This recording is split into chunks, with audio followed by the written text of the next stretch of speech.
Doa dimulai. Selesai. Oke, pada pertemuan ini apakah ada yang tidak masuk? Tidak ada yang sakit, tidak ada yang ya, semuanya masuk. Oke, alhamdulillah. Jadi pada pertemuan kali ini kita akan membahas tentang benzina. Langsung saja ya, apa itu benzina? Jadi dari teman-teman apakah sudah ada yang tahu apa itu benzina? Jadi benzina itu adalah salah satu komponen dalam minyak bumi yang merupakan senyawa kimia organik yang berbentuk cairan dan tidak berwarna dan mudah terbakar. Pertama kali ditemukan oleh Michael Faraday pada tahun 1825. Benzina diambil dari residu minyak mentah. Biasanya, orang-orang yang tinggal di perkotaan itu akan lebih tinggi terekspos benzina daripada penduduk di desa. Karena apa?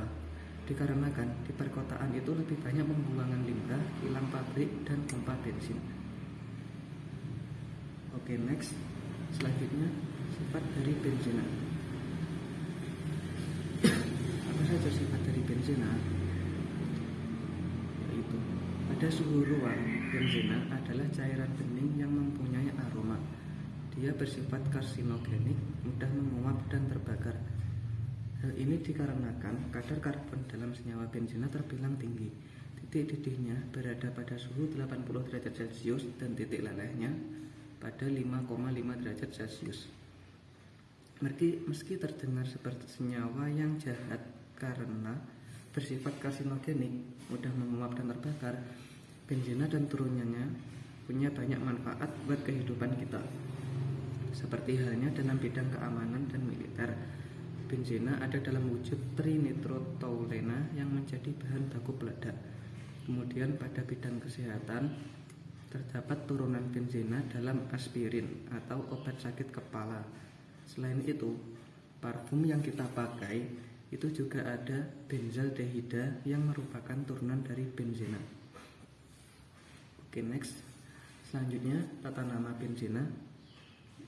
Untuk tata nama benzina ada 3, yaitu yang 1 substituen, 2 substituen, dan polisubstituen atau substituen yang lebih dari 2. Untuk yang pertama kita akan membahas 1 substituen. Untuk yang pertama, cara penamaannya itu ialah dengan memberi nama gugus fungsinya terlebih dahulu, kemudian diakhiri dengan kata benzena. Seperti contohnya, struktur benzina ini ditambah campak OH menjadi hidroksibenzina. Kemudian terdapat nitrobenzina, kemudian aminobenzina, dan yang terakhir ini metilbenzina. Selanjutnya untuk yang 2 substituen ini terdapat 3 tata cara nama atau pembagiannya. Yang pertama itu orto. Orto yaitu memiliki cabang di nomor 1 dan 2. Kemudian yang meta terdapat di 1 dan 3. Kemudian yang para ada di 1 dan 4. Contohnya untuk yang orto seperti ini. Untuk penggambarannya yang nomor 1 itu terdapat di OH. Jadi ini membacanya menjadi O hidroksimetilbenzina. Kemudian yang ini menjadi M hidroksimetilbenzina. Kemudian yang ini menjadi P hidroksimetilbenzina. Kemudian untuk 3 substituen penamaannya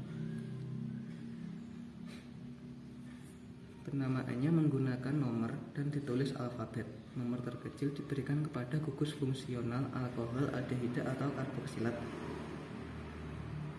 Seperti contohnya untuk yang ini, jadi untuk penamaannya menjadi 1,3,5 trinitrobenzina. Kemudian yang satunya ini menjadi 2 metil karena penamaannya dari sini 1, 2, 3, 4, 5, 6 menjadi 2 metil 1,35 trinitrobenzena.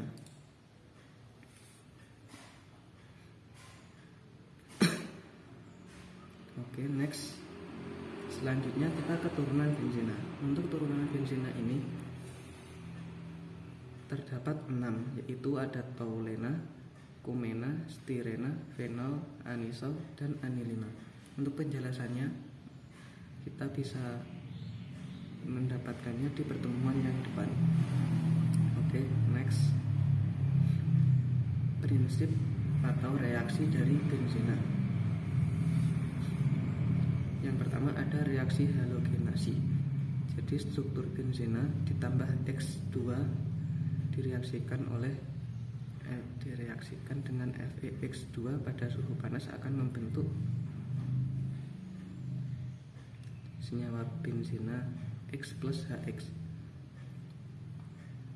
Mungkin untuk reaksi atau prinsip benzena kurang lebih seperti ini. Selanjutnya next. Kegunaan dari benzena. Kegunaan dari benzena yang pertama ada benzena digunakan sebagai pelarut. Kemudian benzena juga digunakan sebagai prekursor dalam pembuatan obat, plastik, karet, buatan, dan berpewarna. Kemudian benzena digunakan untuk menaikkan angka oktana bensin. Benzena digunakan sebagai pelarut untuk berbagai jenis zat. Selain itu, benzena juga digunakan sebagai bahan dasar membuat stirena, bahan sejenis karet sintesis, dan nilon. Kemudian asam salisilat adalah nama lazim dari asam O-hidroksibenzoat. Ester dari asam salisiat dengan asam asetat digunakan sebagai obat dengan nama aspirin atau asetosal. Kemudian asam benzoat digunakan sebagai pengawet pada berbagai makanan olahan. Next. Yang selanjutnya anilina merupakan bahan dasar untuk pembuatan zat-zat warna diazo. Reaksi anilina dengan asam nitrit akan menghasilkan garam diazonium dan proses ini disebut diazotisasi. Kemudian toulena kegunaannya sebagai pelarut dan sebagai bahan baku pembuatan zat peledak trinitrotoulena atau TNT. Stirena. Jika stirena mengalami polimerisasi akan terbentuk polistirena, suatu jenis plastik yang banyak digunakan untuk membuat insulator listrik, boneka-boneka, sol sepatu, serta piring dan cangkir. Kemudian benzaldehyda digunakan sebagai zat pengawet serta sebagai bahan baku pembuatan parfum karena memiliki bau yang sedap. Kemudian natrium benzoat. Seperti asam benzoat, natrium benzoat juga digunakan sebagai bahan pengawet makanan dalam kaleng. Yang terakhir ada fenol.